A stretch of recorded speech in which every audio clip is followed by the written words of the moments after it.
Welcome to Buddha at the Gas Pump. My name is Rick Archer. Buddha at the Gas Pump is an ongoing series of interviews with spiritually awakening people. There have been over 365 of them now, and if this is new to you, go to batgap.com, B-A-T-G-A-P, and look under the past interviews menu, and you'll see them all the previous ones organized and categorized in various ways. It's my pleasure today to be conducting a discussion between Adyashanti and Susanne Marie. Adya is a very well-known and beloved spiritual teacher who lives in the Bay Area, and Susanne is a lesser well-known but nonetheless beloved spiritual teacher who lives in the North Bay Area. And Susanne had some interesting shifts take place in her interesting life, which has been a series of shifts and spiritual awakenings for many years. But something happened to her about a year and a half ago that she hadn't foreseen or anticipated. And it was a falling away of the sense of self. And I'd like her to elaborate on that to get us started, but that's what we're going to talk about today. She had had some conversations with Adyashanti about it, and the idea came up to do a Batgap interview on that theme, and Adya very graciously agreed, all the more graciously because he's had a rather nasty flu in recent days, and this whole interview was sort of touch and go, and if I lived in this area, I will gladly have postponed this a week or two, but Adya's really been a trooper and has agreed to continue and do this today, so we really appreciate it. We're up at Adya's house conducting the interview. So Susanne, maybe we could start by you explaining what happened in terms of this falling away of a sense of personal stuff and that self, and then we'll just kind of take it from there. Okay. Well,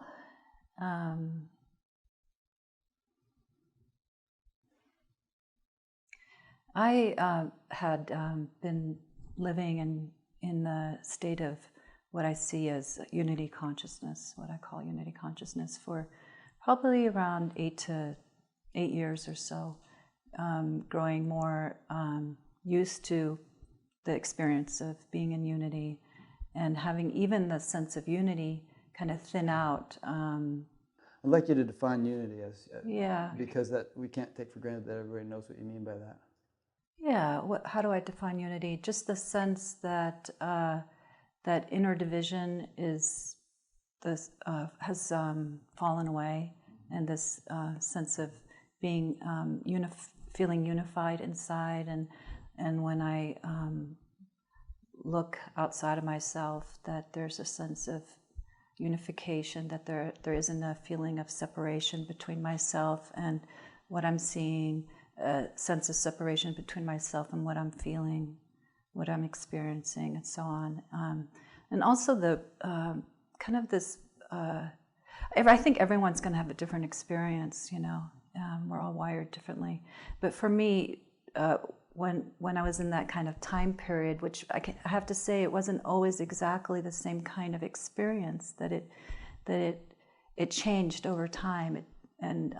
Not only did I become accustomed to it, but it also expanded, and it was a time of inclusion, like including more and more as myself. Like the circumference of unity expanded and kept taking in. Right, the sense of my being, whatever I looked at, for instance, was a part of the experience, like looking at a plant or looking at a person, and that kind of expanded to include more and more, not just my body, but also the chair, and then the room, and others, and the feeling of everything.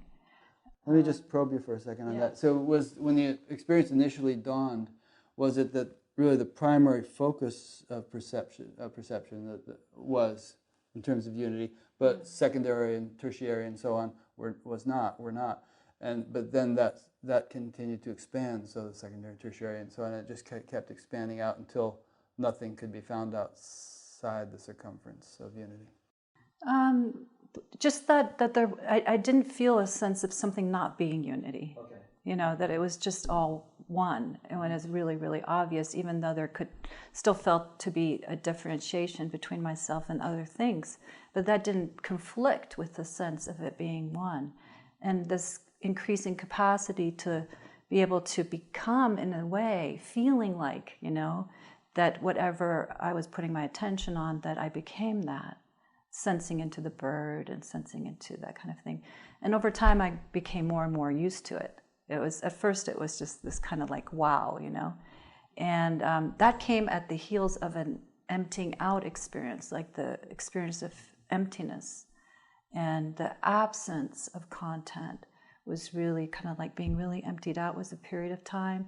And then the unity came in, like kind of speak about it like a wave, just kind of took over and filled me up, back up with myself, with the sense of myself as all things. First there was this emptying out, and then this big filling in. And then I would say that during the next 8 years or so was like an embodiment process, which I love that word, where everything that didn't feel like it was, that it knew that it was that, all the aspects of self that felt like it was separate and didn't, have that knowledge, that wisdom, that it was included in it, came back home. So whatever traumas and things like that, even including things on the outside, people, the things that are happening in the world, including that also as an aspect of myself. That's kind of like this long period of adjustment. Was this all just happening automatically, or were you doing something to shepherd it along? I think there was just the wisdom of life was at the helm, and there was this love affair for being, having everything be included. And when I would discover something that didn't feel included, then energy would go towards that, out of love, total love. And so over time, this sense of unity just, of course, became normalized, as everything does. All spiritual experiences become normalized, and we get adjusted to a new way of operating, right? New operating system. And the sense of it started to ebb, not the sense of being at one with, but the sense of it being different from whatever it was before. And I would say this felt sense of self was thinning out over time. I felt kind of like it was like this bubble that was expanding and expanding, and it became thinner and thinner. And I couldn't, if you said, so can you find yourself? I couldn't really say I could. And so this is when I start to get into the next place, that what occurred with the falling away of this kind of expanding out of awareness to include more and more. And then one day, that another shift of perception occurred that I didn't know actually was really coming. I'd heard a bit that there was something beyond oneness, and something about it resonated. I could tell that there was truth to that, but it didn't really matter to me because I was quite content. There was whatever sense of self was left was totally included in the oneness. There was no problem. There was nothing more that was needed. And so what happened for me, a lot of my shifts over time have come out of crisis.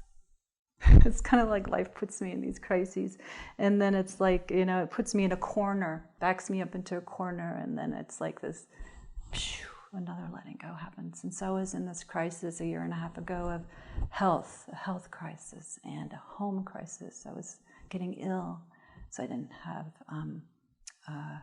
a place to live that felt good to me, and I felt cornered once again. And there was this moment, this kind of like koan moment, and it was just like this tightening of the grip. And I realized there is nothing I can do to make this go away. There's just, you know, I think over time we come to those places, right? So it was another one of those moments that felt like I was pushed up against the wall.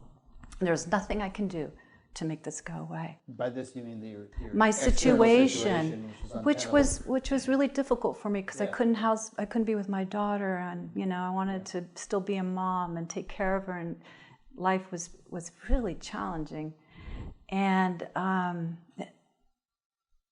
so I was just like, yeah, there's nothing I can do, and this another release happened, this thing, and what I feel is like there was this separate self sense that was, I think it might be different for different people, like where it's held in the body, kind of like this, maybe a last grip. I don't know, I want to say last, but it, you know, where it hangs out, where it's like holding on. And for me, I think it was in the body.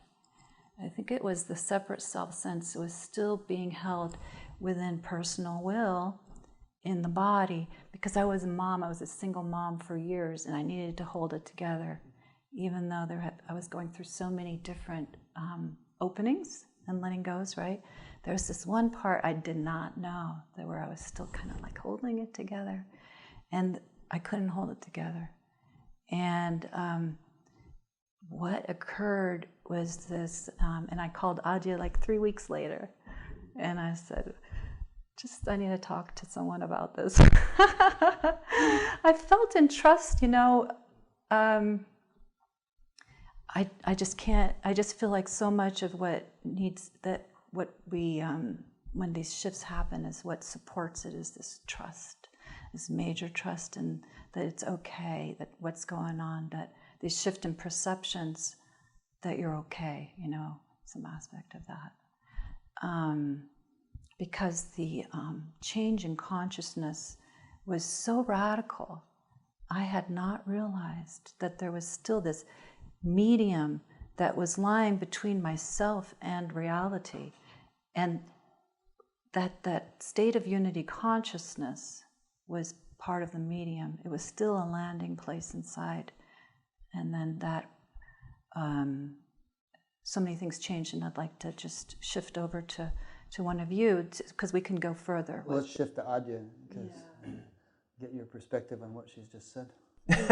My perspective of what or any kind of feedback that occurred to you as she was I speaking. remember our conversation that you just referred to, and as you said, I mean, we all have our own unique journeys with all this, and yet, even though we all have our unique journeys with all this, it does seem that there are real similarities. It's just kind of how we each individually experience those almost like universal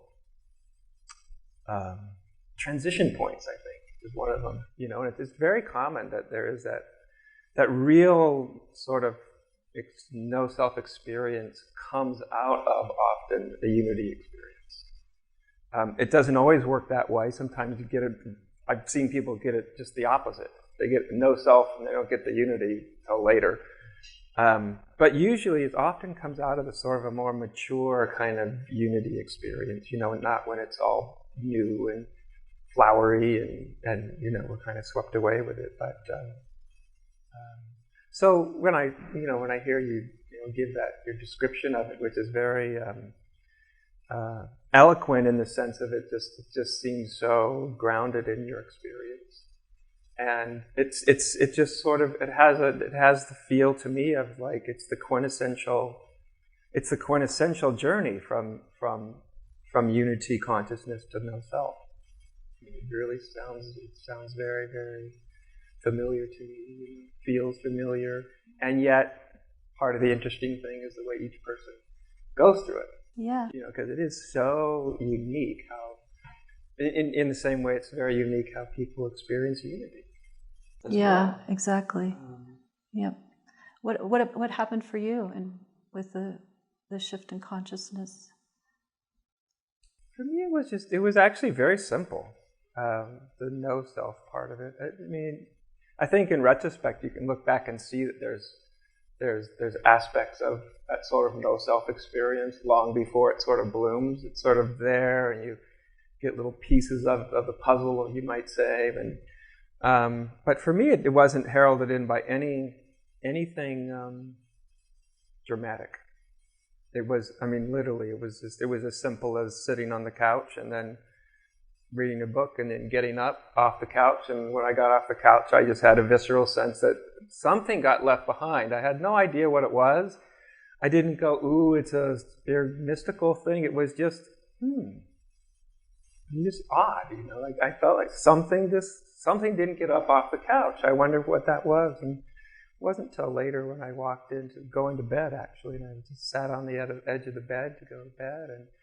And then somehow the pieces, more the cognitive understanding of what happened kind of clunked in. And went, oh, I lost myself. Oh, okay. And so for me, it was it was sort of simple, and it was also gentle, you know, which again, some people can experience this no self thing can be just immensely destabilizing. So that uniqueness to all of our, but this way that I experienced, you know, that no self experience it's just the way I've always been hooked up with all the spiritual experiences I've had. I don't know why. When I look back, I don't know why my mind never made much out of them, actually. It just was just like, oh, okay, there's an odd thing I see now. And that was it. So that was just kind of my MO, the way I related to, you know, whatever the unfolding was. But I think the interesting thing that people might find fascinating, because I think one of the things I think about this also, Rick, is with no self, I think there is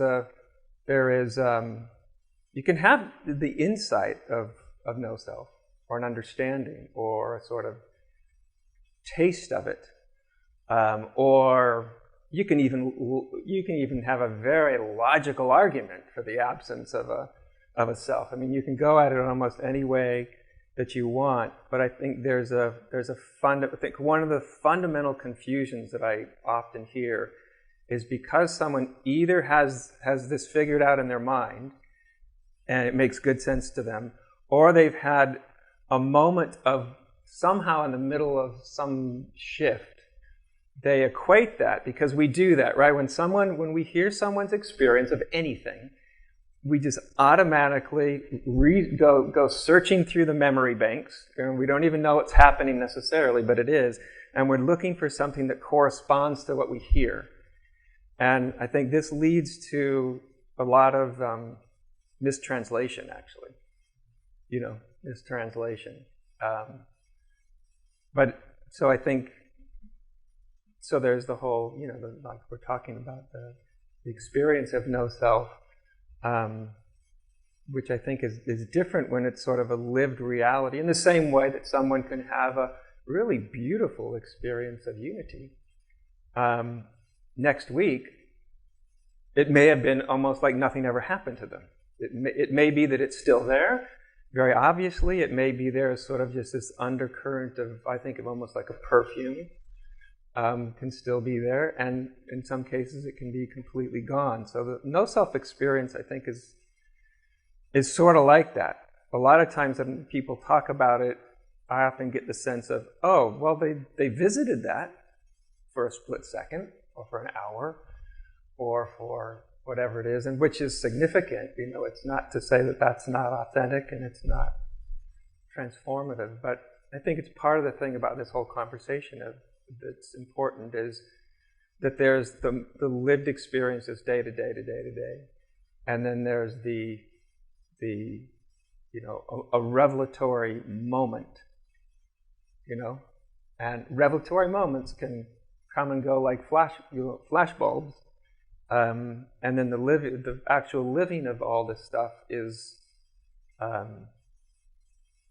it's not different than the inside, but at the same time, it seems to me it is something's fundamentally very different. You know, it's not like we're living it, like you said, normalized, I think is a good way you put it. Things, even the most odd changes of our consciousness, given time, they become normalized, don't they? They become, and it doesn't mean that thank goodness. Not still extraordinary in some Yeah. way, but yeah, thank goodness.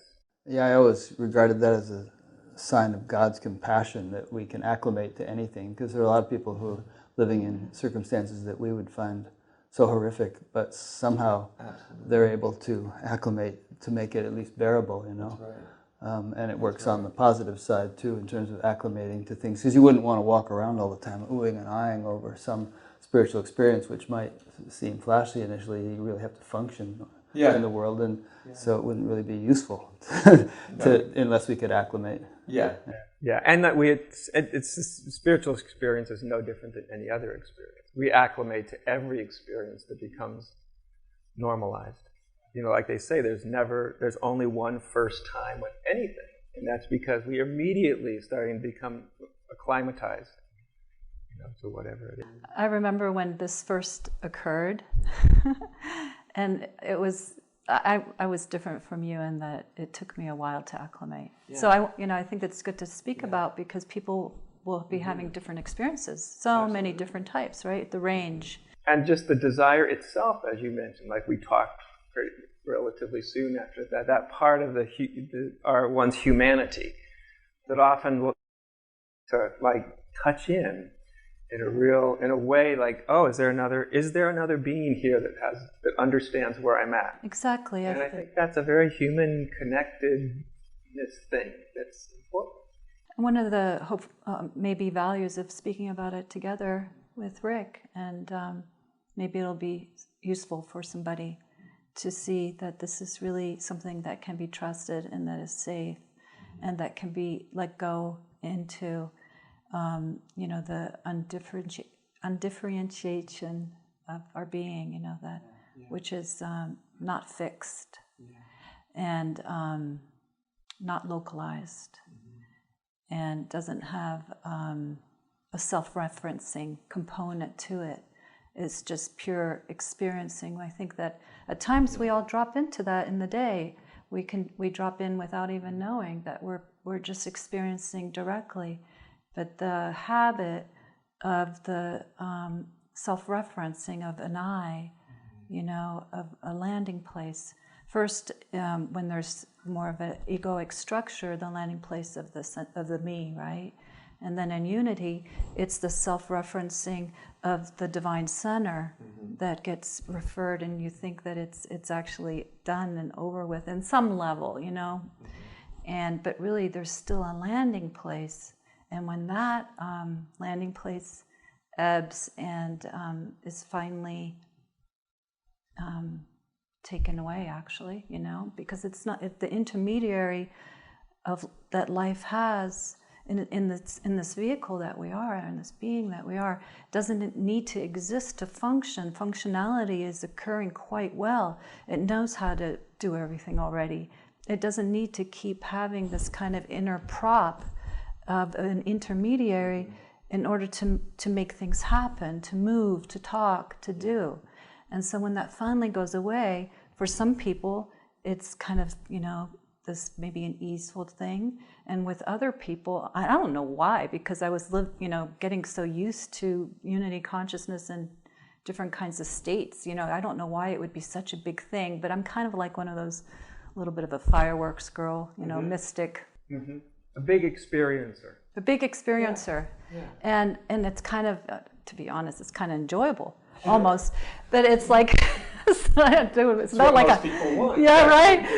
4 months of being sort of, on a Disneyland ride.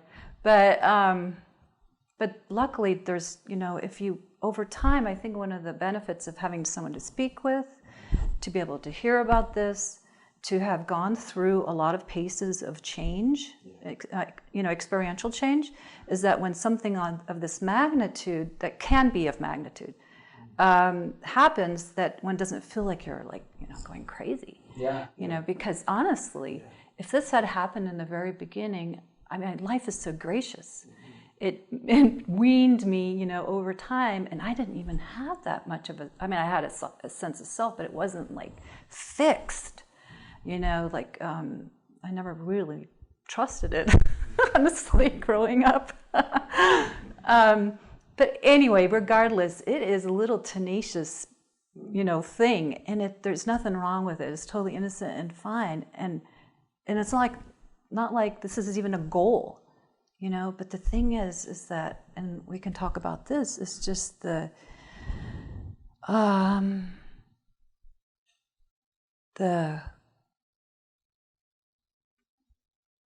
don't know if it's a fact or if it's just the way things are, is that we're just really truthfully forces of nature.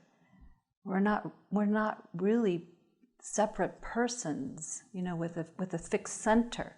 We're just forces of nature with the sense that there's a person there until it's not. And this has an ebbing away journey that we call the spiritual journey. Yeah. Funny you use that term, force of nature, because that's the exact same term that I had in my mind for a while after that dropping away happened. The only way I could think about myself at all was a force of nature, and I don't mean necessarily a big force or a small force, or just a force, in the same way that the wind through the trees is a force of nature. I understand absolutely that terminology you talked about. So, Adya, you made a course on the falling away of the sense of self, which is an online course that people can still take if they want to. And I listened to the whole thing. And one point you made in the course, which is kind of a commonly understood point, I think, is that you can't really understand something until you experience it. You know, I mean, you couldn't, you could spend hours and years describing the color red to a blind person, and words wouldn't do it. No. And yet it's such a simple thing to experience red if you're not colorblind or something. And we can say that of any experience, tastes, and anything we can experience. Mm-hmm. So, and you make the point in the course that one can't really understand this falling away of the sense of self unless one actually undergoes it or experiences it, which I suppose is true of all spiritual experiences. It's good to try to get an understanding, I think, because it smooths and safeguards the path. You have a sense of what's coming, and so when it does come, you're not befuddled. Yeah, that's the primary reason to have that, or some sort of map. Yeah, it helps because we still have minds, and our minds still are in their own domain, and they want to know what's going on. They want to know what's happened, and so I agree with you. I think that's why I did the course, actually, just so that there's at least enough of a map or a structure that someone can kind of go, oh, okay. And I think that's really valuable. You and I were talking before we started the interview about the sort of the value of knowledge, both individually and as a spiritual culture, and how the knowledge of the whole possible range of spirituality might be somewhat comparable to the knowledge of the topography of North America in the days of Lewis and Clark. And, maybe a few hundred years from now, or on some other civilization that's much more advanced than ours, our understanding, everything that's been provided so far by all the wisdom traditions might seem relatively primitive. It could be a lot more detailed and clear and universally agreed upon. We were also talking about that, the agreement and verification of truth claims. I don't want to get too long-winded here, but I'm kind of the guinea pig in this conversation because I can't honestly say that I have experienced the falling away of the sense of self. But there was one thing that jumped out at me in lesson 3 of your course, in which you said we're multidimensional beings, and we have the capacity to simultaneously experience paradoxically different realities and incorporate the paradox and live very comfortably that way. And so for me, there is, in my experience, a paradoxical thing where very clearly there is no person, there is no sense, there is no self, and yet there is. And, if you ask me where I am or who I am or what I am, I would say, well, there's nobody here, and there's somebody everywhere, and yet there's somebody right here, and I'm all that. And you also say here, there remains a sense of self. It's like a perfume. If there were no sense of self whatsoever, someone could call your name and you wouldn't turn around. So that was that was also sort of a resolution point for me, because I keep even bringing up that example. If I come in the room and say, "Hey, Adya," you turn around. There's some And you were sick in the past week or so, and sure I wasn't sick. It was being experienced here somehow by somebody, by something. By something. Wasn't being experienced by this something. Yeah. So there seems to be, even though there's the universal quality which is impersonal, there else I don't know how we can live as human beings without some semblance, at least, of a localization of identity. And maybe we can, but maybe you can dispel that out. I think we do when it's necessary. It happens. You can get in sort of a really deep state, sort of samadhi states, where you have no idea where to put the food. Yeah. You can be. I've been there, I've seen people there. They're there at a retreat. They've got the food in front of them, and their mind's trying to decide, where the hell do I put it, over there or over here? Now that's not necessarily.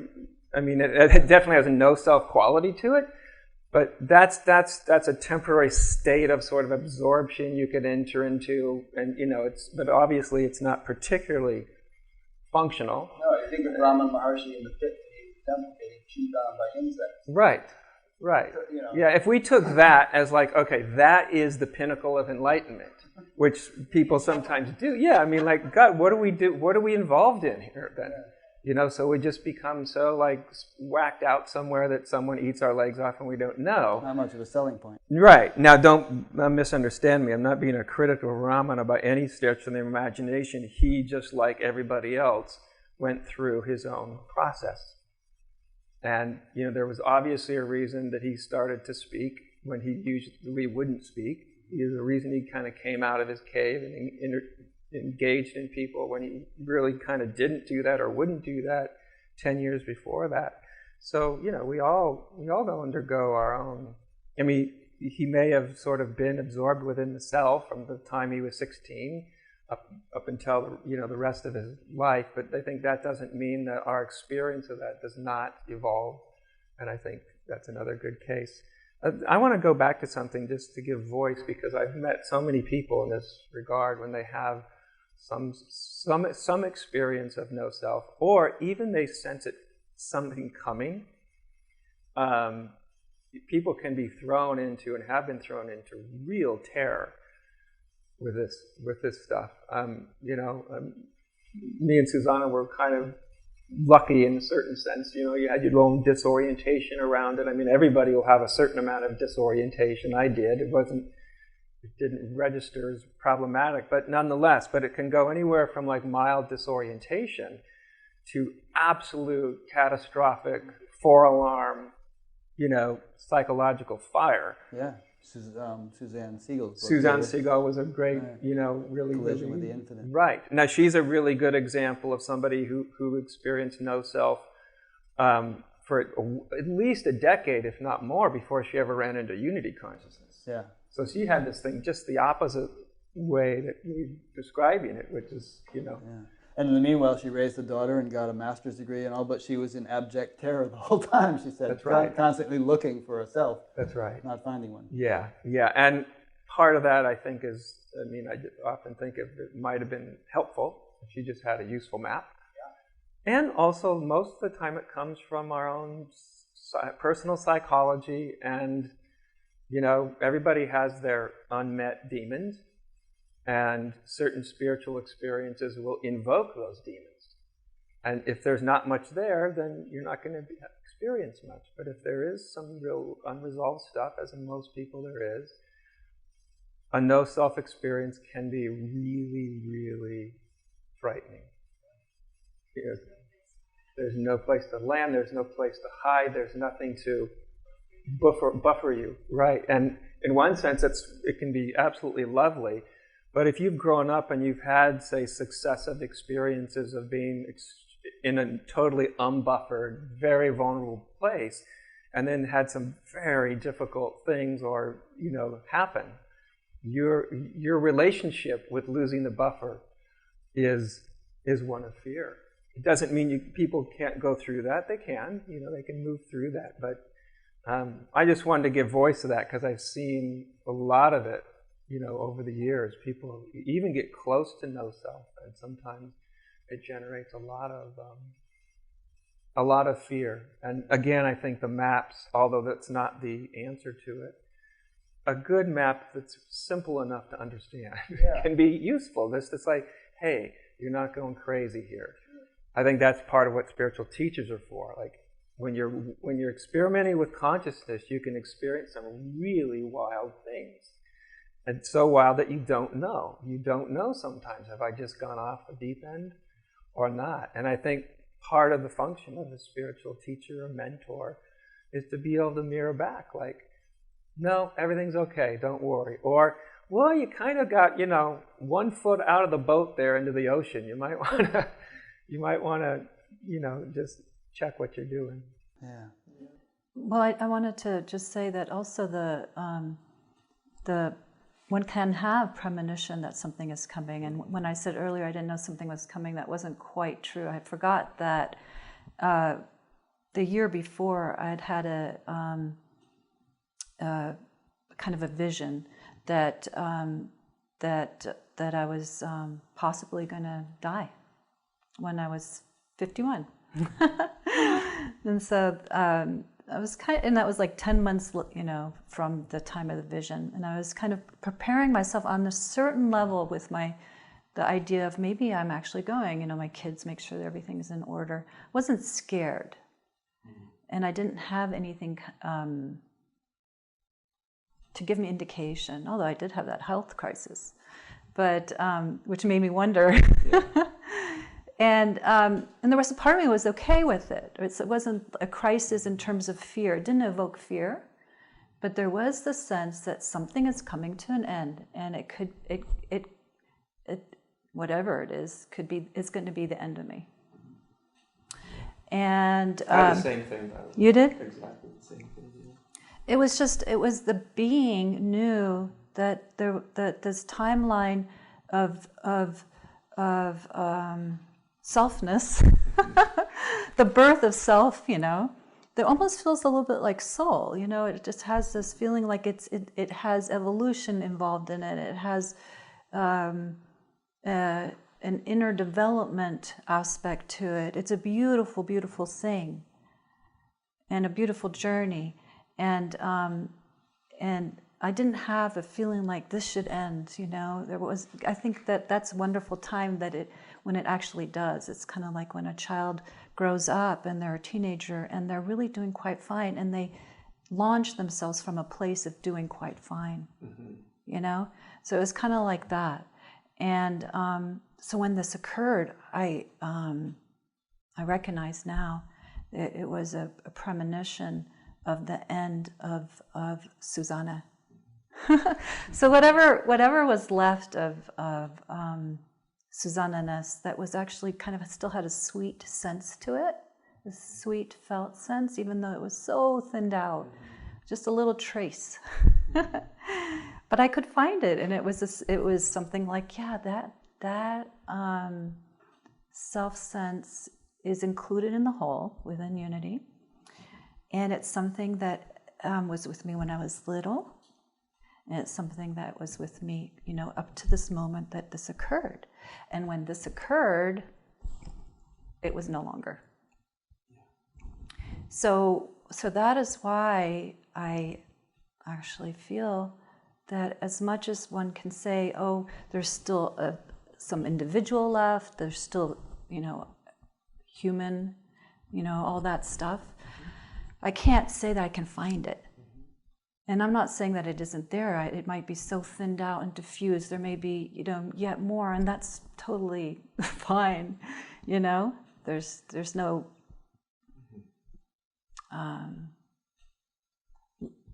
intelligence knows what it's doing is basically it.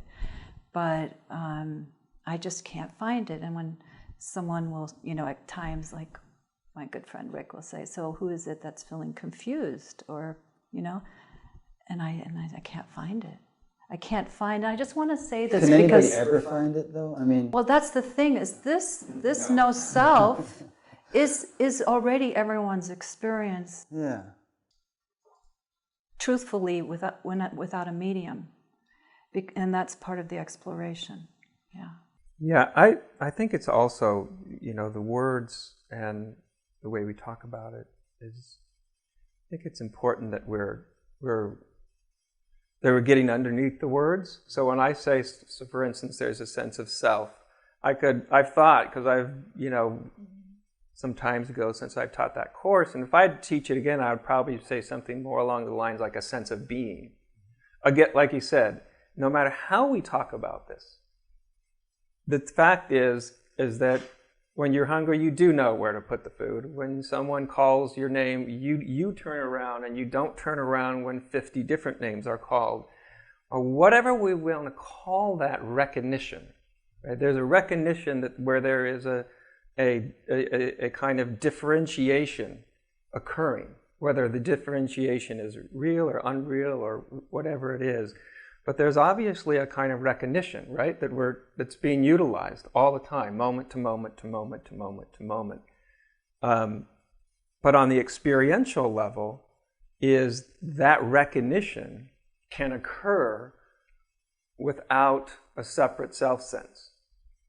Because a separate self-sense is a sort of a, like I said, it lives experientially as a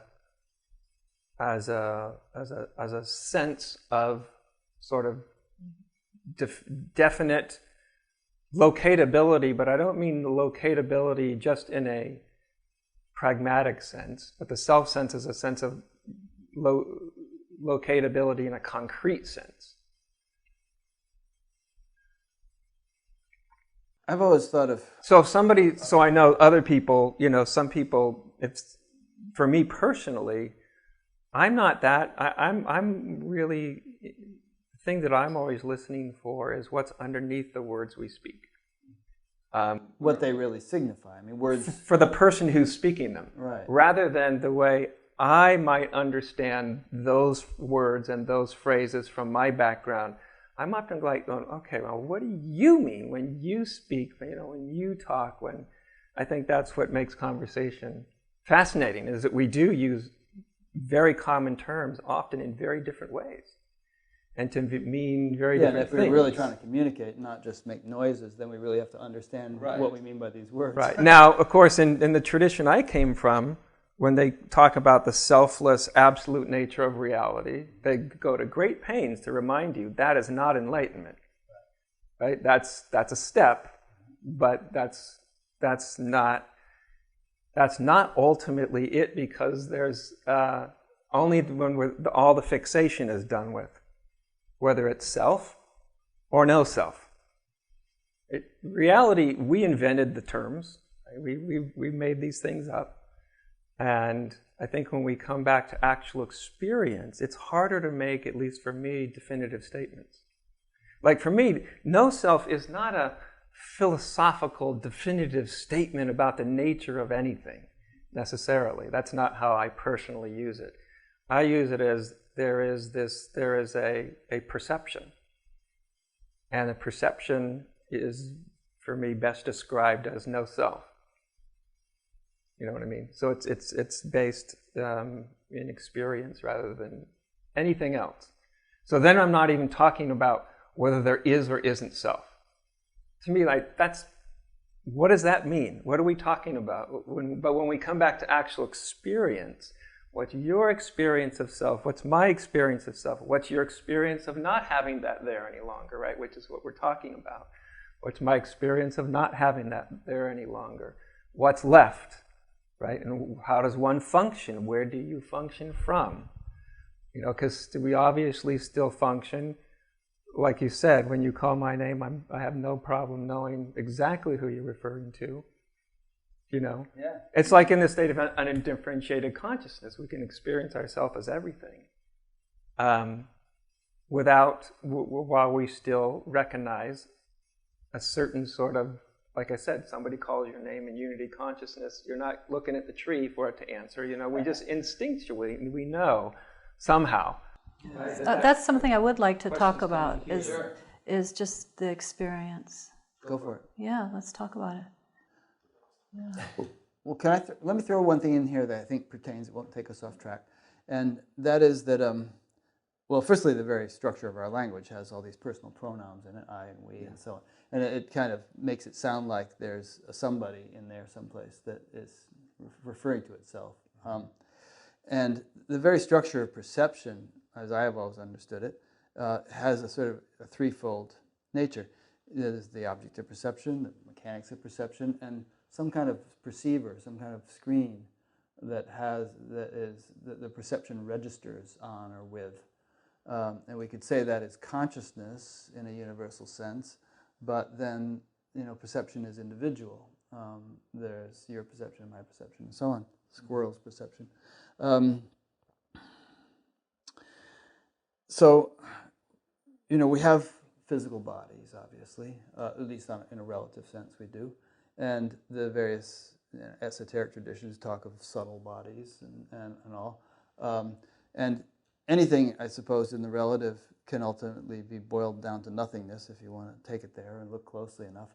But if we're speaking about anything, if we're talking about perception and so on, that's a relative phenomenon. And it seems to me that relative faculties of some sort are needed to make that phenomenon possible. And if we have physical bodies and subtler aspects of the senses, why not some kind of subtle knower, jiva, of some sort that is just part of the mechanism for experience. And just one more thing I'll say, a little esoteric, but I know Susanne and many other people have had experiences of deceased masters coming to them, and Padmasambhava or Neem Karoli Baba, and people have had Ramana and so on. Does that imply, perhaps, that there is some subtle essence, even to a fully enlightened person, that is the personhood of that, the essence of that person that persists even after enlightenment? And might that be the subtlest aspect of the sense of self, which doesn't in fact die when the body dies, and of course is there in us even now? So I hope that all comes together as one. It's a great question. You want to take a shot at it? I've just been talking, so I figure I'll let you.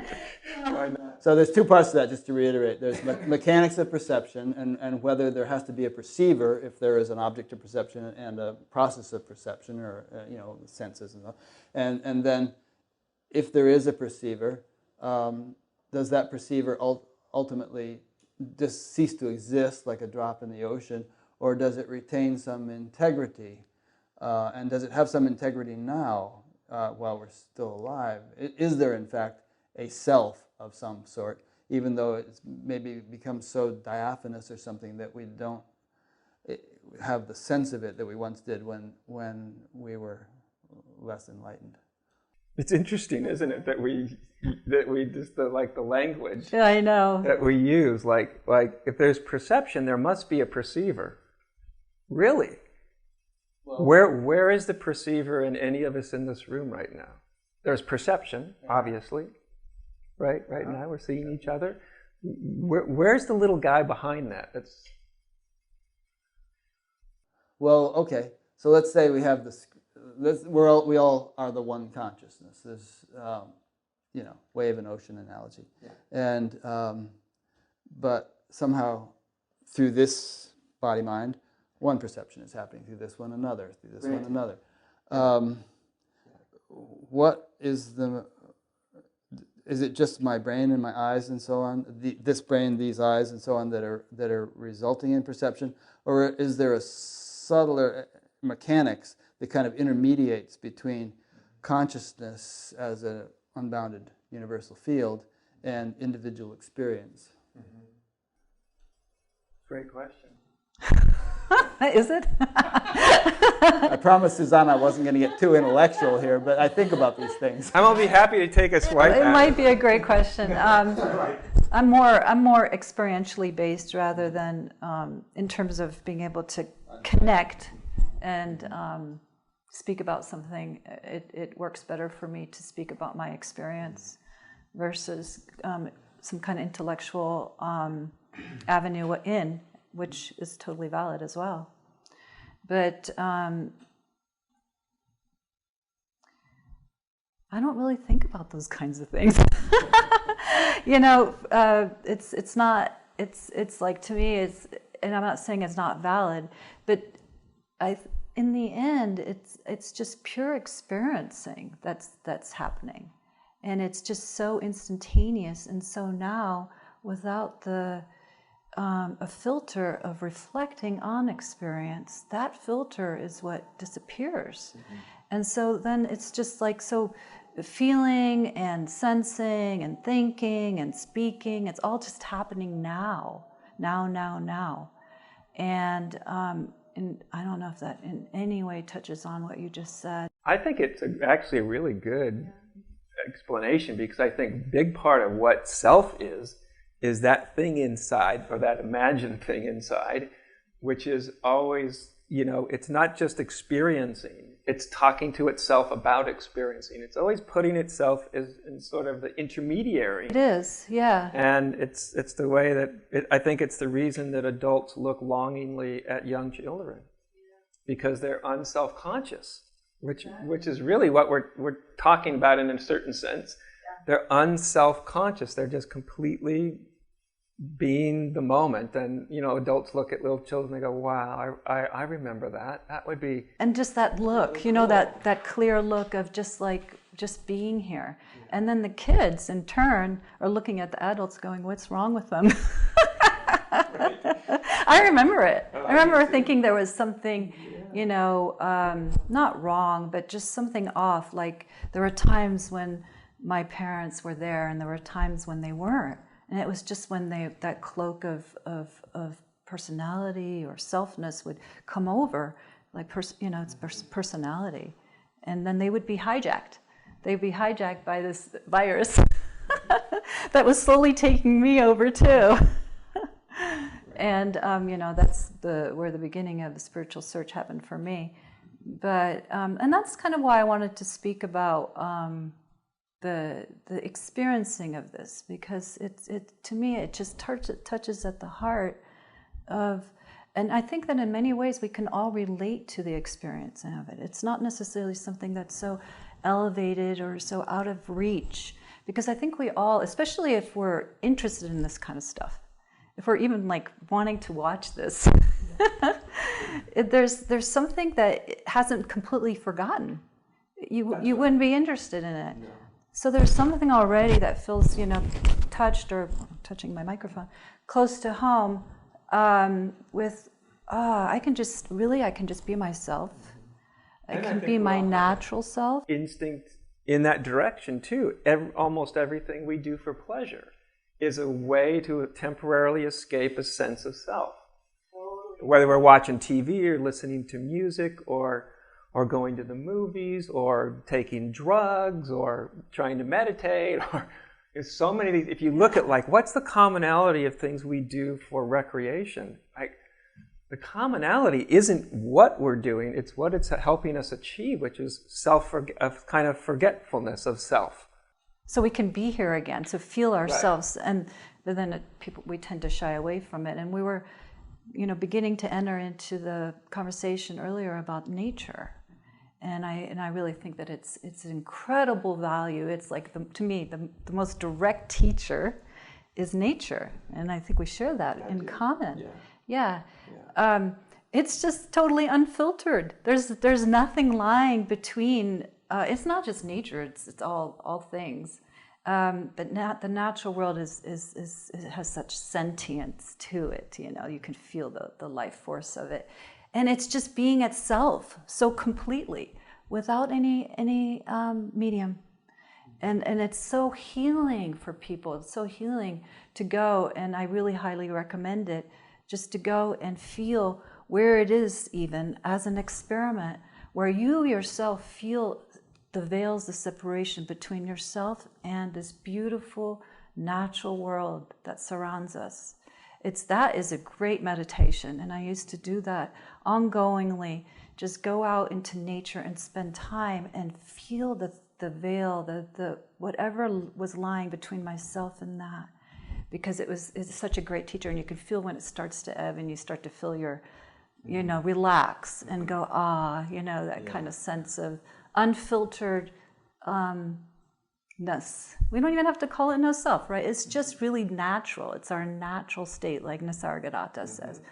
It's the thing that we, like you said, you go in nature, and the wonderful thing about nature is it's not selfing all over the place. Like one tree isn't comparing itself to another and going into an existential crisis because it's not the tallest or the brightest or the, it's this lack is what people feel in like nature, right? They say, oh, that's not happening.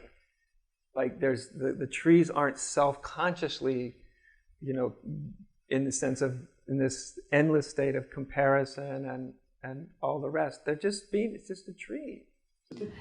And we can just be ourselves. Sorry. Yeah. We can just I know be people ourselves. who have talked to trees, and I believe them, and have talked to plants and stuff. You may have said that.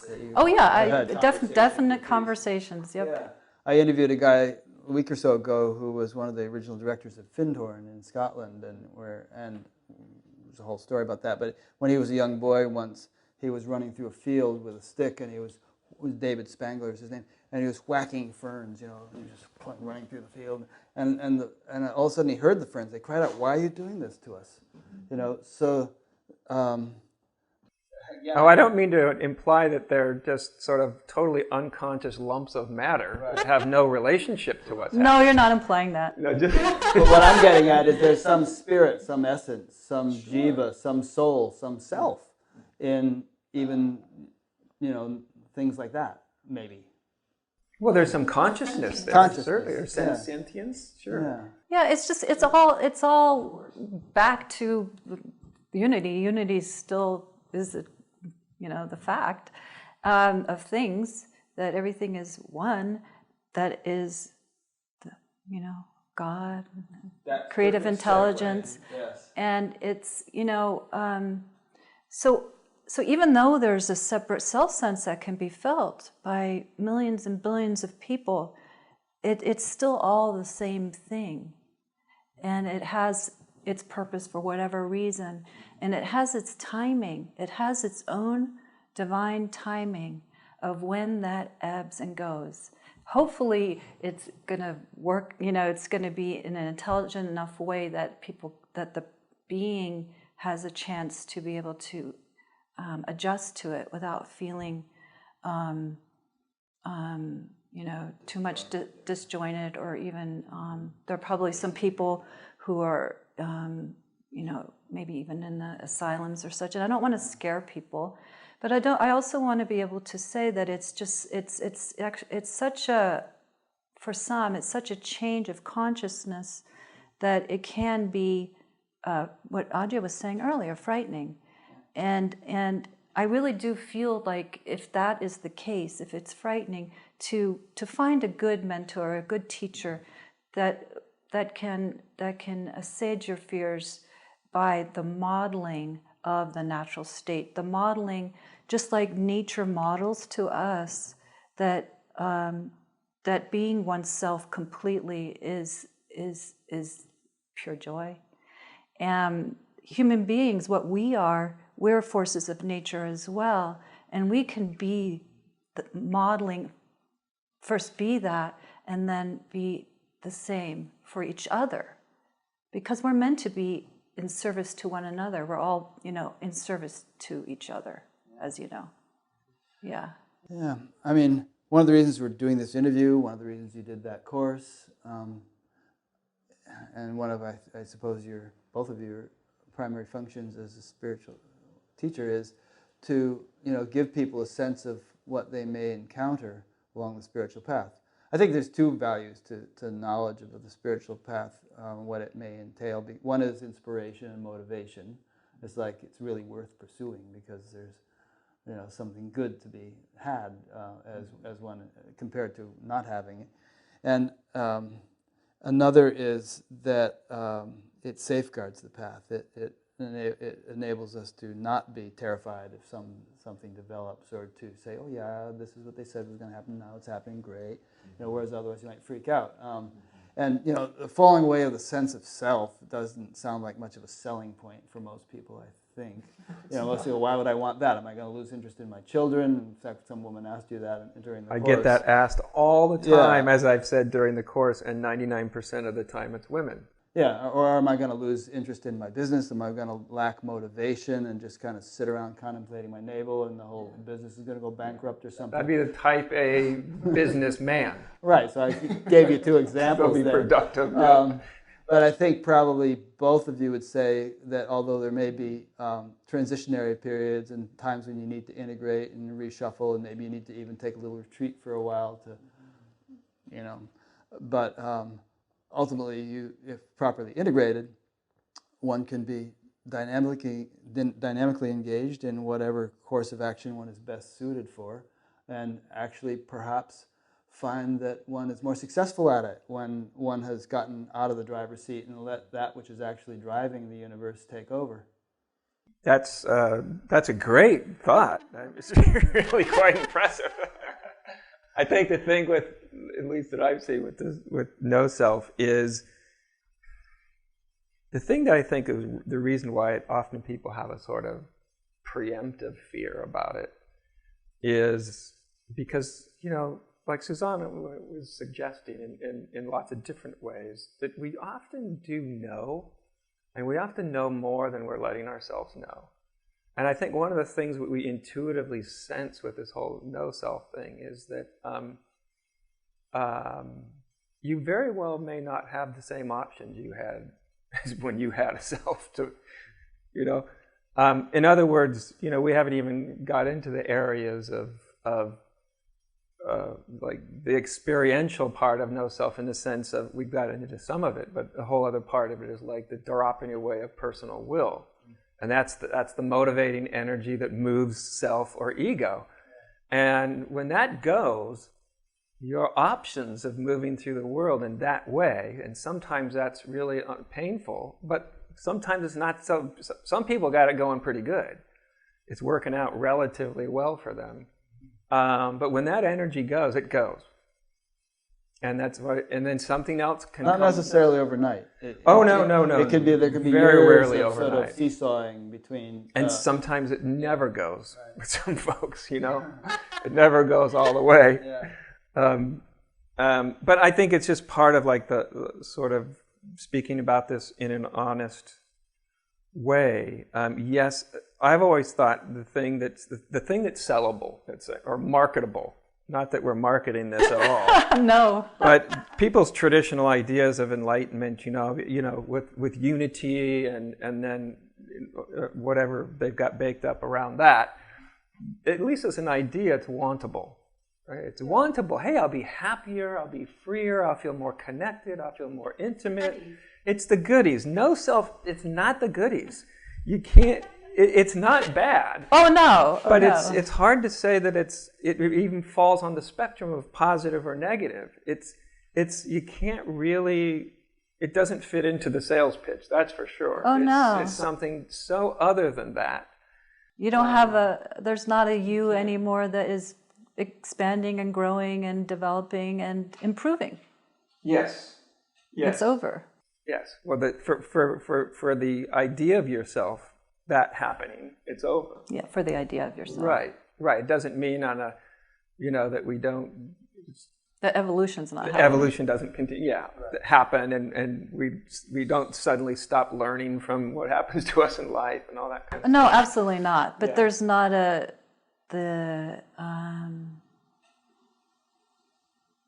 well, I just want to get back a little bit to the personal will part. Yeah. So that's a big piece. I think it's it is the hallmark, because the ego-driven self is run by personal will, and so when that initially drops, that's the primary awakening. That's what we call awakening, but then there is the self itself that is this, like the divine will. That's my experience, is that divine will kicks in. And the divine will is kind of like, its motivation is, Bernadette Roberts, she says, the will to God, will towards God. I love that. It's like this will for God's will. It's the will for ever deeper allowance of whatever that is, like a big learning curve, diving into what is God's will. and no longer my will. And it just this kind of transference seems to happen organically from the personal will, right, falling away on that level, to divine will, which feels really different. It's a totally different kind of experience. You don't really feel like it's my will anymore, but there's will force there, and it's a wonderful thing. And it's working towards the whole in a kind of selfless way, for an altruistic kind of way, for itself. Yeah.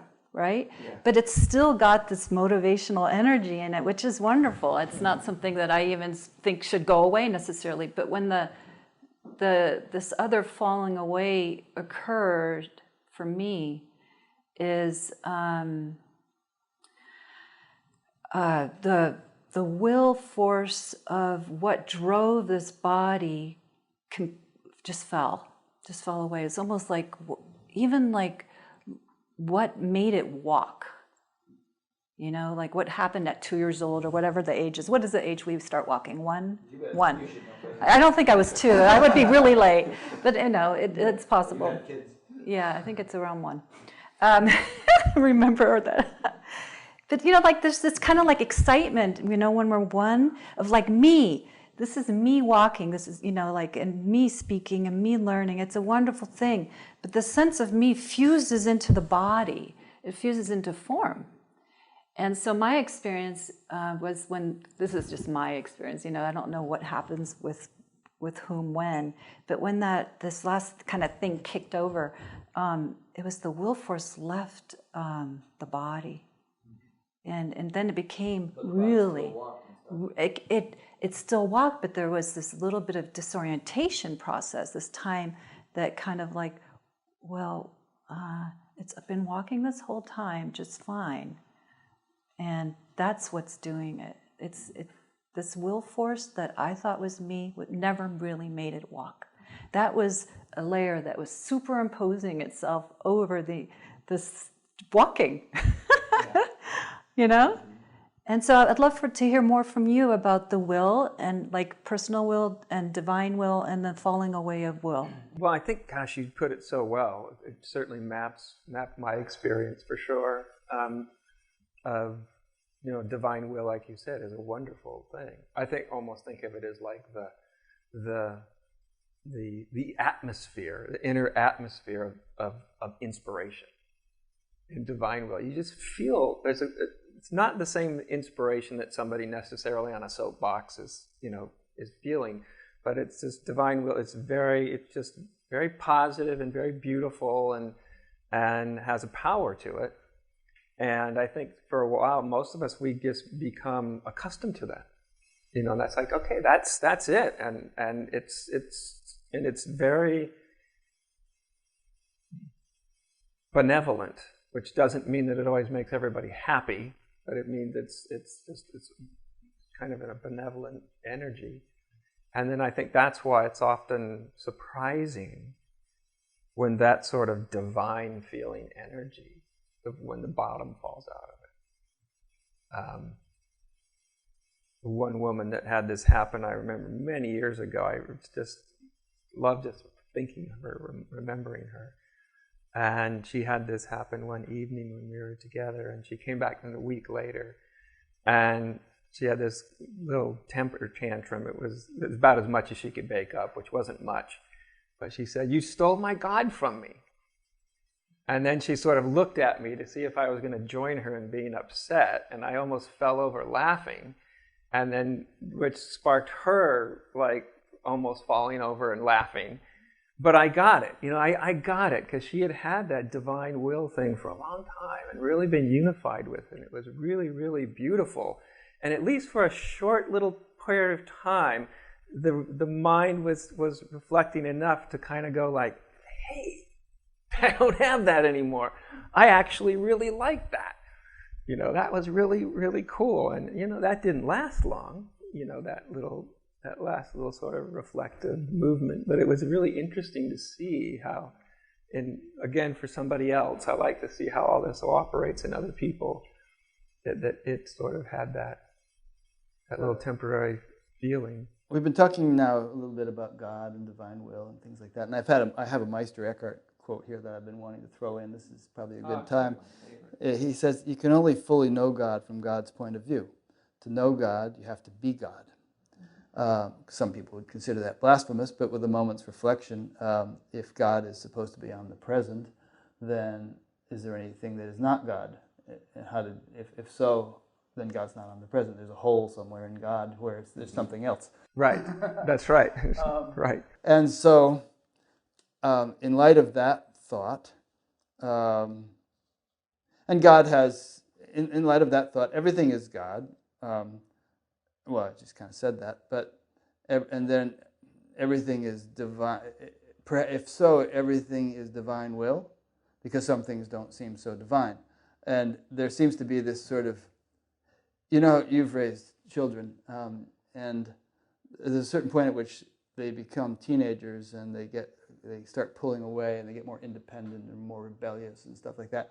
And that seems to be a necessary phase before becoming a self-sufficient, autonomous adult, I mean to say. Result, yes. So it almost seems like that that our human evolution recapitulates that in a way where, animals maybe are completely one with God. They just function automatically, instinctually. There's no individual will or intention or anything like that. And then, human beings come along and they're in the teenage phase in a way where they have individual volition, motivation, things like that, which may not be, at least in the short run or obviously in their best interest. It could be very destructive, very harmful, so on and so forth. Doesn't seem so divine. And then the spiritual evolution process seems to lead into relinquishing that individual rebelliousness and coming back into alignment with divine intelligence, but kind of at a different level altogether than the animals had it.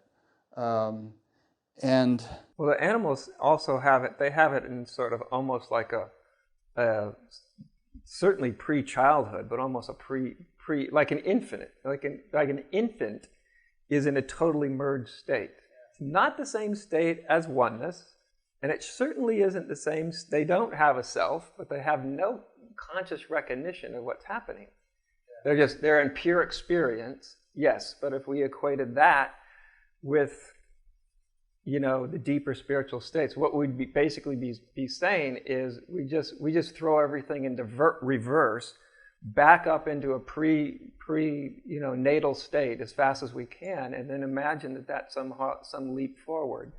Yeah, I think Ken Wilber calls that the pre-trans fallacy. Yeah, and it's a really important point because even though these things get talked about, it's still constantly I see this sort of association almost, whether they're using those wordings or not, of sure there are certain similarities. Let's say we've already talked about the lack of self-consciousness in young children, force of nature. There's lots of things that are similar, but I think of the no self state is the state sort of after self. You can bump into it any time, but basically from a map-making point of view, not pre-self. Yeah. But no self. May I add something? Yes, please. Yeah. The sensing being really wakes up as unity consciousness. In my experience, you have mentioned that some people drop into no self prior to unity, but I think that it's almost like, well, some babies do go straight to walking without crawling, but most crawl, and I think that unity consciousness is kind of it's a phase that is really important because a lot occurs during the unity phase. There's embodiment, there's welcoming, there's getting adjusted to differentiation, being not a localized focal point. There's a lot that happens in the unity state phase, and what I noticed is kind of going when I was reaching toward the end of the unity phase is that the sensing being was waking up. This the sensing organism of the divine that you love to say, use those words. It's just like that. The intelligence was waking up kind of areas that it didn't even really know that it had. You know, the sensing being when we're not hijacked by the sense, the separate self sense. When that eases, then what is really paying attention, what is really going on, has a chance to wake up and get on board. And it's kind of like it turns out, you know, kind of like a plant towards the sun. And it's like this aspect of the human being, the potentiality of the human being really starts to get on board. And it's this continuous development. And like Adya says, it's not a reversal. We're not going back to being pure sensing without the capacity for intelligence, for recognition. The self-reflection, period of self-reflection that we go through as in the ego state and within the unity conscious state, that actually solidifies as a lot of intelligence, the ability to self-reflect. That doesn't go, what has been gained intelligently doesn't go away. It's just the medium itself is what falls away.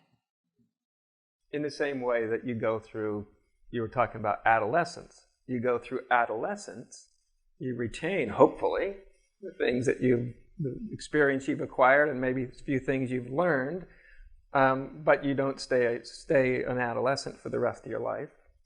You just move on. Move on. So if to know God, you have to be God, as Meister Eckhart said. And if the falling, and I've heard you say at times that, it's really kind of God running the show once the self has fallen away. It's really, and correct me if you hadn't said that. It's just God. Just God. It's just God. And so in light of that, there's a phrase in Sanskrit, Brahman is the charioteer. It's sort of like the absolute, intelligence takes over and drives the chariot of your life. So in light of all that, I don't quite understand what you meant by that thing of the bottom dropping out and that woman saying you took away God or something. Because you lose your personal self and you lose your experience of a personal God with it. Oh, personal God. Right, they go together. But that's not to say that the individual life is not still being motivated or driven or guided by divine intelligence? No, of course it's being guided by divine intelligence like everything else is. Right? And I think that sometimes, and I'm happy, I'm a spiritual teacher after all these spiritual sounding words or religious words, but I think sometimes they actually make this whole thing a little more obscure than it needs to be, right? Divine will is just another way of saying what is.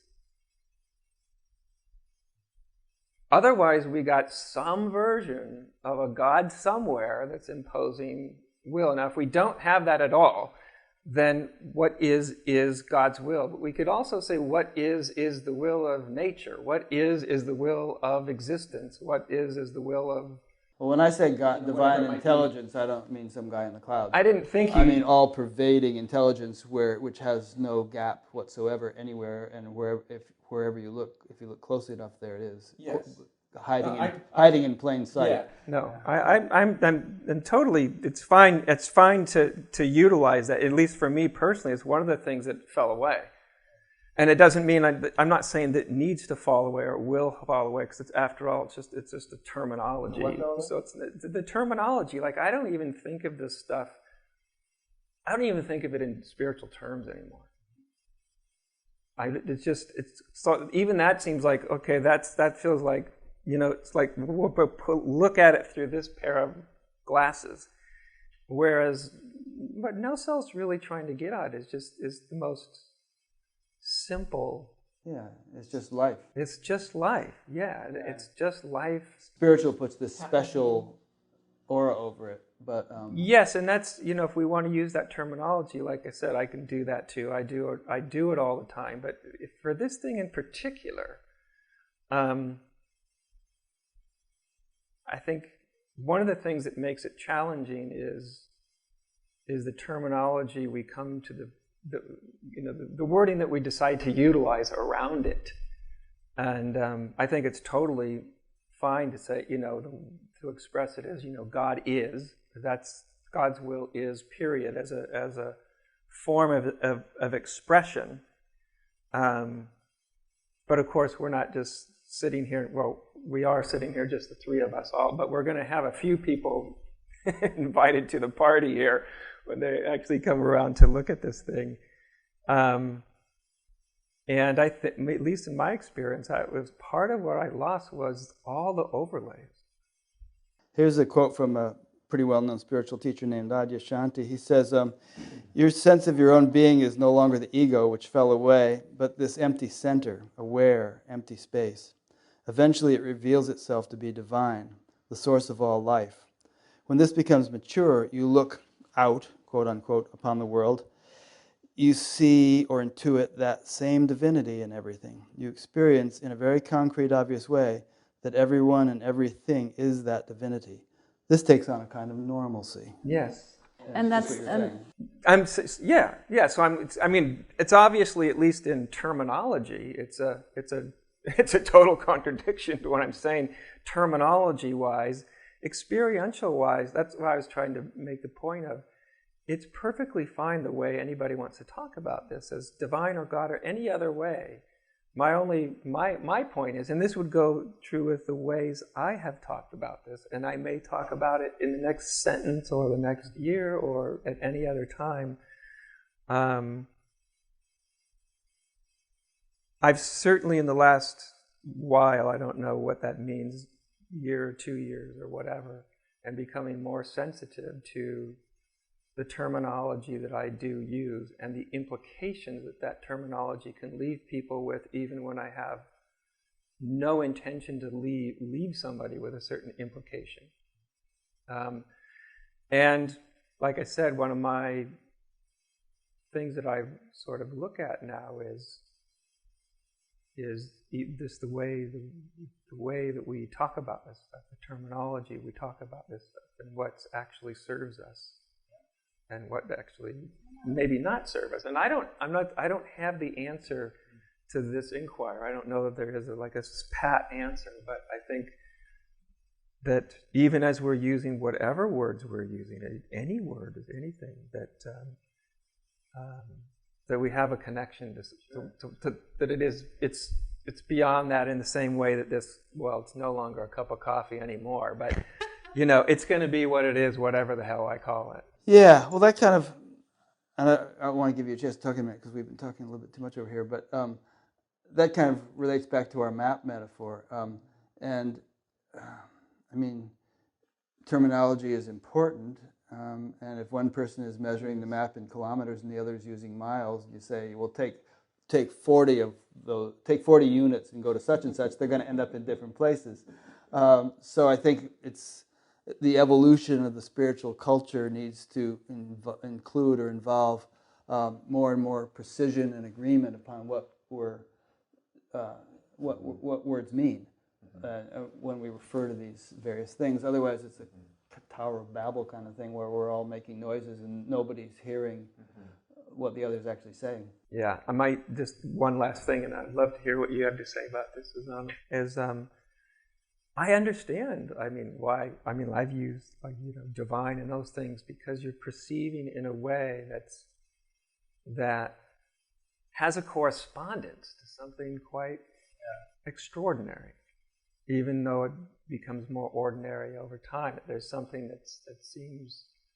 But they have a lot of baggage and connotations in people's minds, so maybe we need whole new words. They do, but I imagine almost anything we can, if it's language, it has baggage, right? Because we learned it from somewhere. And that's part of it is we pick up the, thank you for carrying what I say here. Yeah. I'm happy to be listening, by the way, too. Yeah. It's just, that's part of the evolution is learning concepts and taking on some baggage with the hope that that is serving the unbaggaging. And so that's part of the spiritual journey, that we call it a spiritual journey, when really actually it's becoming a naturalized self, a being, a naturalized being, whatever you want to call it. See, there again, that's just another word. Free of belief that we are separate in any kind of way, free of, So we have these words, and we have this seeming journey that we go on, and we have spiritual teachers, and we have some hopefully good books and maps and things that help. And I think it's very useful. Language itself is made up, right? And can we unconceptualize ourselves over time and take off what's not necessary anymore, leave it behind, and keep letting go, and keep dropping what's not needed anymore, and seeing what is telling ourselves the truth of what's in the way of just being simple, being simply ourselves. And because, as you know, spirituality has it can easily have its own stink, its own ego, identity. It takes on it's another type of identity, and I took it on as well. I'll just be honest, in different ways, and then just to see and tell ourselves the truth and be honest with ourselves.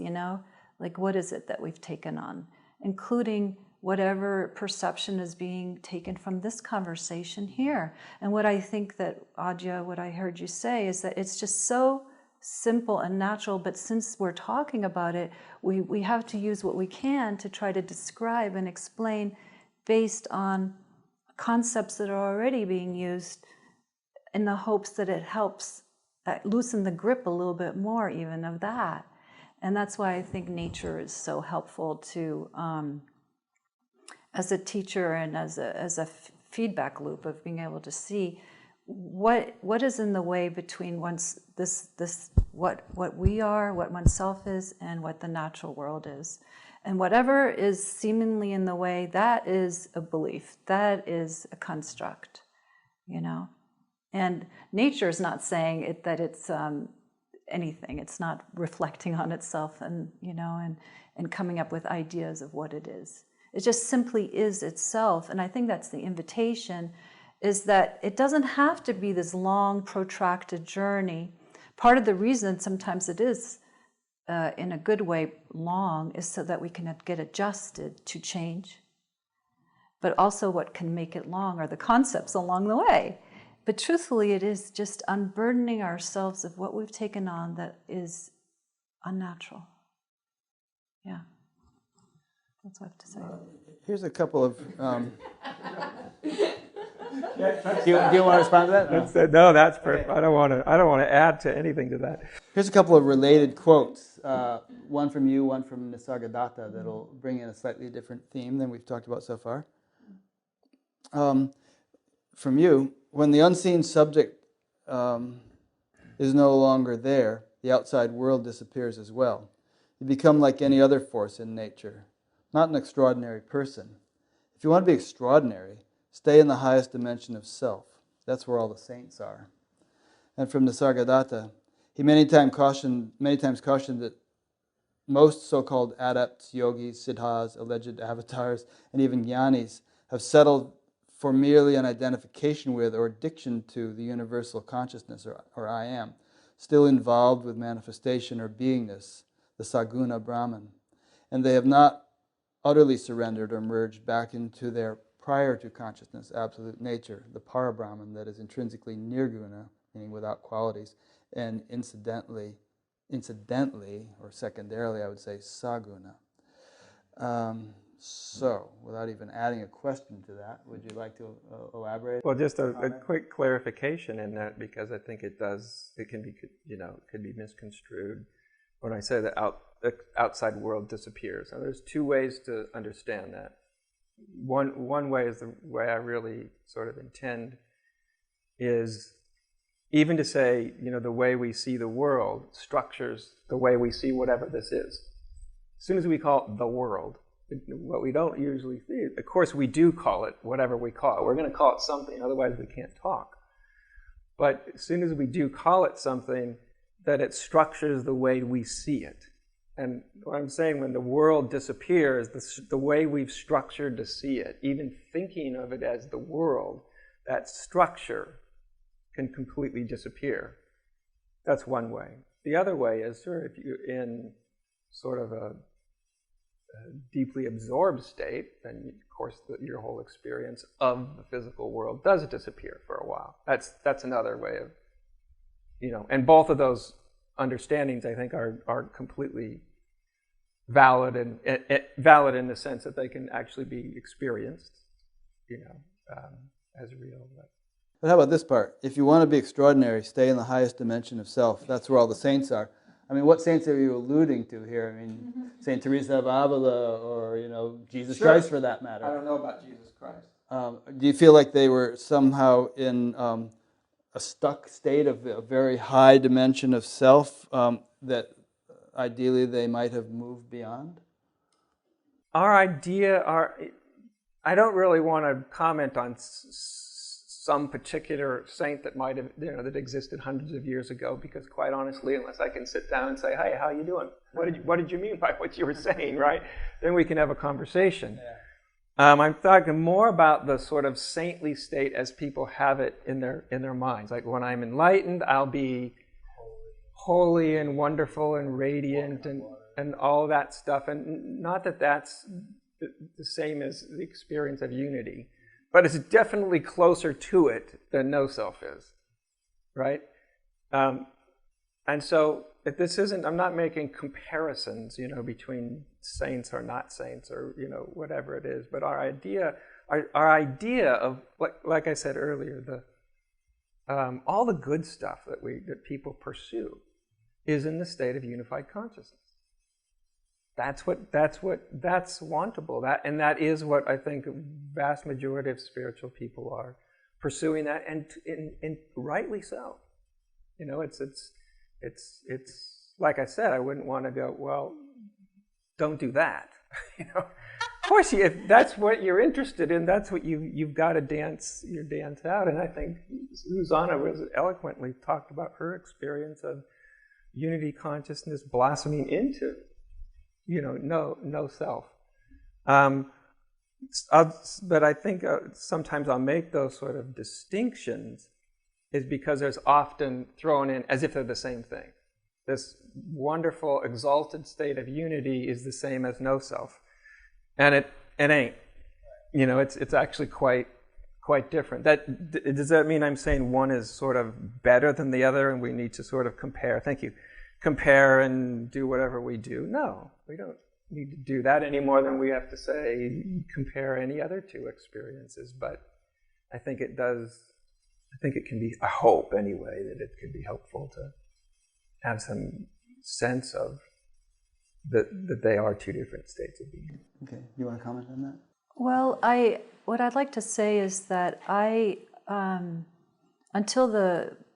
since we're using a word, no self, until that came on, I don't even know how to put it, It's all like, just, how about this? When this whatever medium was still lying in between itself fell away, that feels more, I don't know, just my experience. I wasn't aware that unity had a landing place inherent in it. I wasn't aware, because I think that a lot of the non-dual languaging that is being used, and a lot of it is actually true, in that there's a ground of being, that there's a peace that surpasses understanding, that there's a divine center that feels that it feels one with the whole, and there's a place that no matter what's happening, there's something that's always free of that, all that stuff. Never moving. yeah, and I was able to just kind of like land, you know, it was always a part, it became an aspect of every experience that was always inherent within every experience, was this inherent also peace, that which was free of experience. So that which was free of experience was also correspondingly co-arising with experience at any given moment. And so that was what was being lived out, even though it started to become normalized, you know? So I think that with this new transition, what I got to see in retrospect, actually pretty much right away, is that there had been still this veil that was lying in between experience and, you know, life experiencing itself directly. And that was the that whole landing place that quite a few of us feel like that's, when you're in it, that's it. And there's nothing wrong with it. It's just that it's nice to be able to include that in the map, and to be able to just speak honestly that actually it's a phase that does fade, or can. Yeah. Do phases, is there any end to phases? I mean, do you feel like there's any end to the spiritual evolution? I don't think there's any more end to it than there is a beginning to it. There is it. Pardon? There's no so more. There's neither. No. Neither end nor beginning. No. Right. No. I think the end. You know, the idea of any of us that would feel inclined. I don't feel inclined, but you know, I was like, okay, this is the ultimate thing. What that person's really saying is, this is as far as I've realized, and I haven't realized anything beyond, and I might be in such a state that I can't even imagine anything beyond. But none of that's actually an indication that there isn't, you know, or that anything stops. Or I just think it's, you know, it's like it's life, right? Where is the end of life? No self could just be just a step on a long series of, you know, ladders or whatever, or steps or something. And then later on, you can be looking back and saying, "Oh my God, there was still whatever. There was, you know what I mean?" Yeah. Stop me if I said this in this interview, because I did say it in the talk I gave today, but I was talking to a spiritual teacher the other night at the SAND conference out on the patio, and I like this fellow, he's a friend, and we were talking about this point of, is there an end to spiritual evolution? And he said, well, I feel like I've reached the end. I said, really? I said, well, like if we could contrast where you are now, what your experience is now, with what it was 10 years ago, can you tell me that there has been no refinement or clarification or enhancement or something in some dimension of your experience?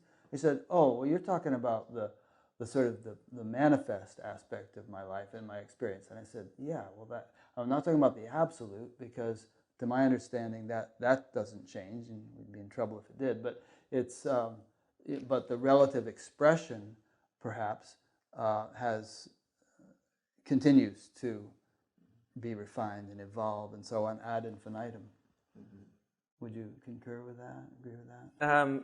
Sure. Sure. I mean, I don't know if I'd language it exactly the same way, but I think the way you language it gets to a point of, you know, it's tough because I can't even think in terms that all the stuff gets talked in anymore. You know, like absolute and relative. Yeah. What does that mean? Yeah, we just like took a big knife and divided life, and we got, okay, on this side we've got absolute, because we can't see it and touch it and grasp it and feel it and eat it for dinner. And then now on the other side we've got the relative. And even to say absolute is fixed. Yeah. I mean, that's a point of view. That's a conceptual reality. Yeah. So I think that's the part that's... I think these different descriptions and terminologies go in and out of relevance as one moves along. There's a certain stage at which that makes a lot of sense. Absolutely. And it's relevant to one's experience, and then after a while it becomes obsolete. Well, it's part of I'm not exactly saying this is in fact true, that absolute is not fixed. I don't really even know. I just know what I'm experiencing, and that the whole worlds of absolute, as you say, and relative just collapses, and there's just this, and it's just one thing, and it appears to me that evolution's happening. There's constant growth and movement, and to say that there's something that's fixed and stationary, as if everything's coming out of it all the time, I don't know. Maybe that's something else that we've all invented, and it's not something that I necessarily believe in. I don't know if I believe in anything, actually.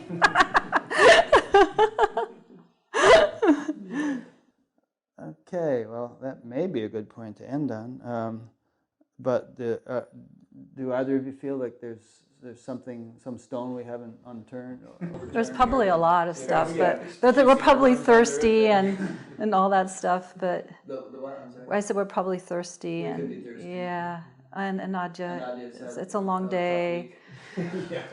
I mean, there's all kinds of stuff that we could touch on, and that this is just like scratching the surface, because there's other things that Adya and I have spoken about in terms of the power of attention, creative potential, pure potentiality birthing itself, and that it's things open up when the medium falls away.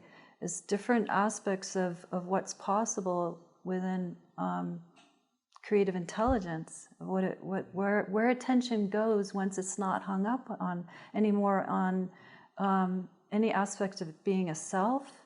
It frees up a lot of creativity and creative potential. Doesn't it?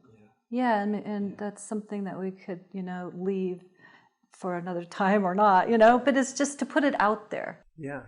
No, I think it's a really, really important point. On top of the points that I think it also, there's also a whole physical sort of transformational thing that comes along with it too. I mean, I'm absolutely convinced the brain gets wired differently. It's even the way my experience of thought is much more precise than it used to be. It can obviously get muddled, especially when I get tired or sick. But I think there's all these sort of ways that even on a physical level it has an effect. But the thing that I'm really so happy about to have you, Susanne, and also you, Rick, is that I think it's useful to talk about this stuff, even if we do so stumblingly, but in a way that's really authentic, because a lot of the ways sometimes it's talked about doesn't, even people that come to me, not only does it not feel authentic to me, it also doesn't feel authentic to a lot of folks. Because even the idea of no self, boy, is it a great ego defense thing, when there's nobody here to do anything. Like, okay, if that's real, then that's fine. And if it was real, you probably wouldn't be using it. Oh, it has sometimes been used as an alibi for really egregious behavior. Yeah, so I think that's one of the things I'm happy about our conversation. I hope that it's a bit more real and based in actual experience,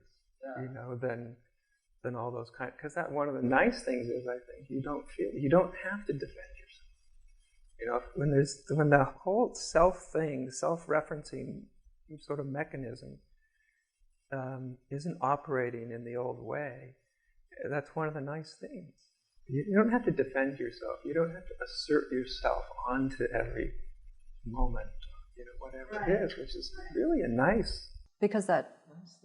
Oh, one thing that I feel might be important to touch on real quick, and I know that we're reaching the end, is the how within a unity there's still development. And within this no self, that there's still development.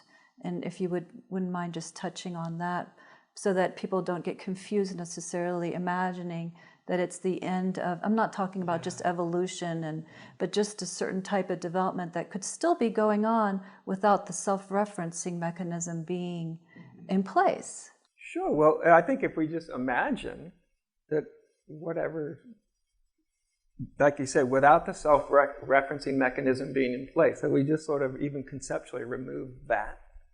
And then realize that's all we've removed.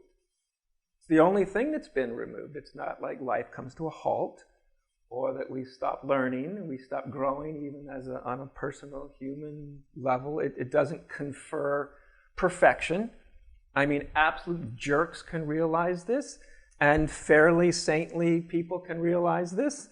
And, if we're, and that's just the way it is. But I think something in our humanity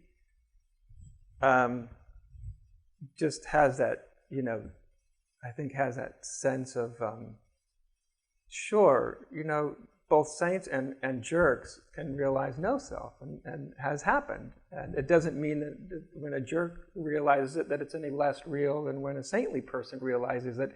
But that also means that probably the person who realized it through their personality development that's stunted, jerk is a very heavy-handed way of saying it, just a stunted or more narcissistic sort of, personality, sure, they would do well to continue to evolve as a human being, and get beyond whatever. And I would like to just make a point here, to, if it corresponds with you, just because I can feel a question coming up. Whether it's you or it's the audience that may be listening, I don't know. But that is that it doesn't mean that there's a person who is going to be working on themselves. It's life itself that is wanting to clarify and clean out the vehicle. That's just what it does. It's out of love. It's out of purification. It's just what it interest, just like, wow, look at that. Look at that thought I just hung myself up with there for a moment. But there still doesn't mean there's a center to consciousness where it's landing on. Yeah. That's the difference. That's a big difference. I want to comment on the jerk point. Oh no, here we go. No.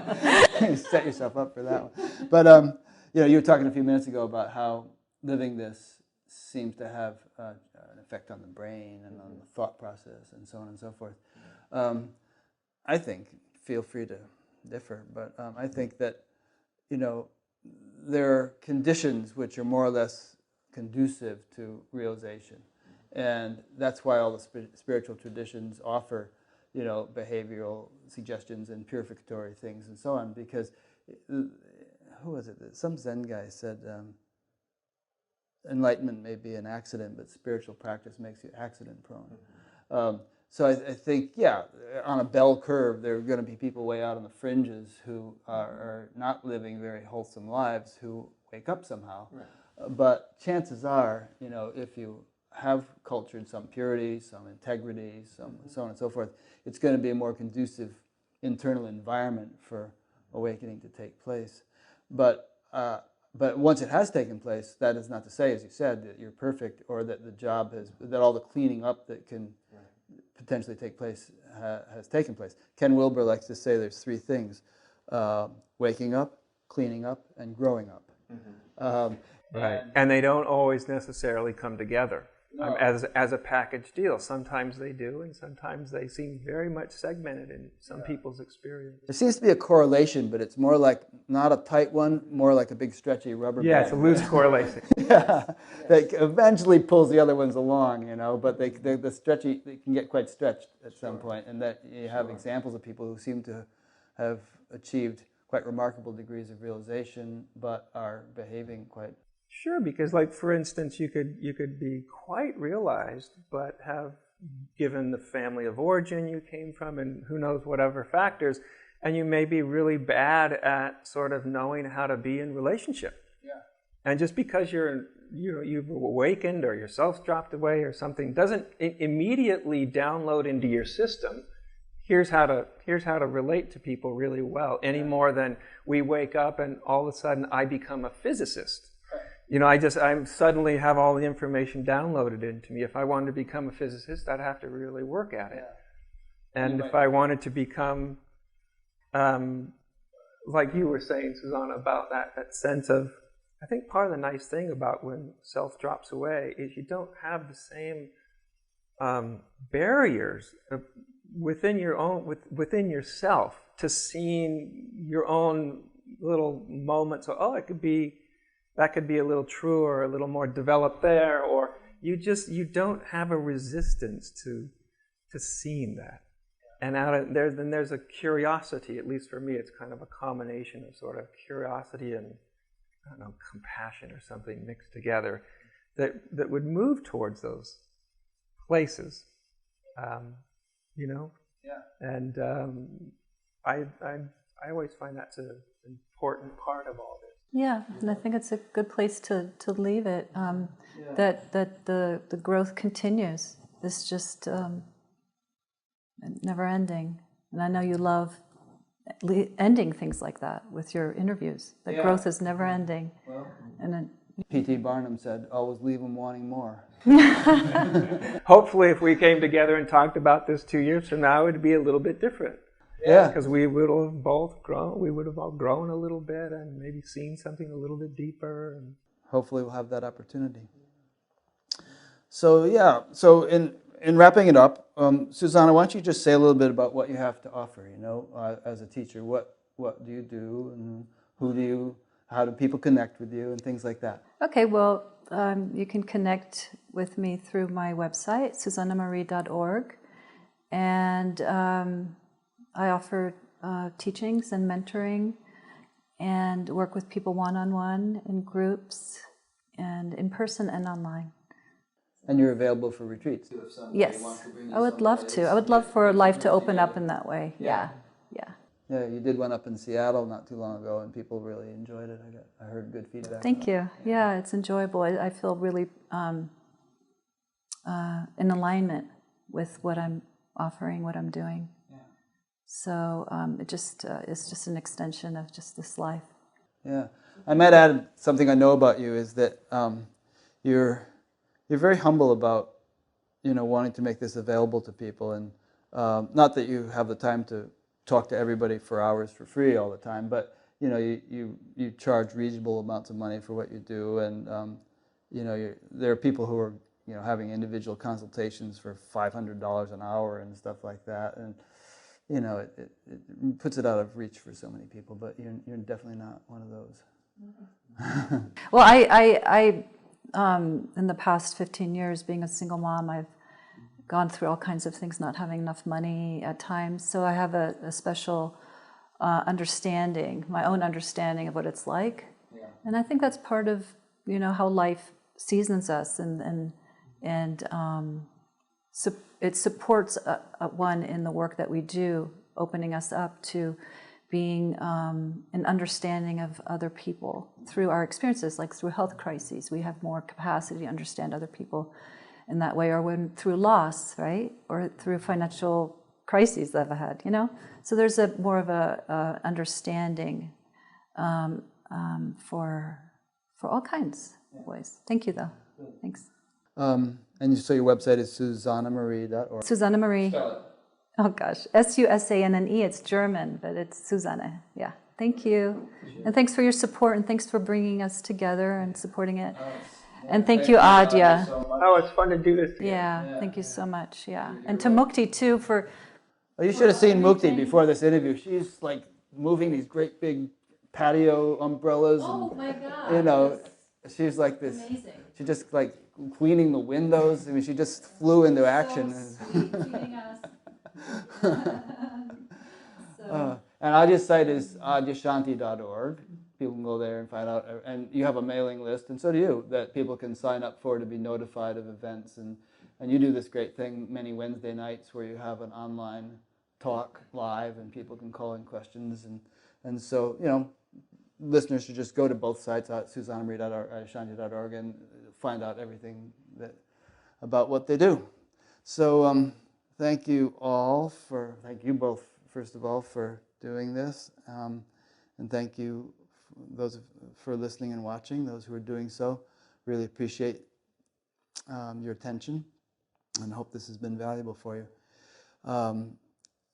As I mentioned in the beginning, this is an ongoing series of interviews. And if you'd like to see previous ones or sign up to be notified of future ones, or get the audio podcast to listen to while you commute or whatever, go to batgap.com, BATGAP, and just explore the menus. So thank you. Wonderful to be here with you. Yeah, thank you. Yeah, likewise. Thank you. Yeah.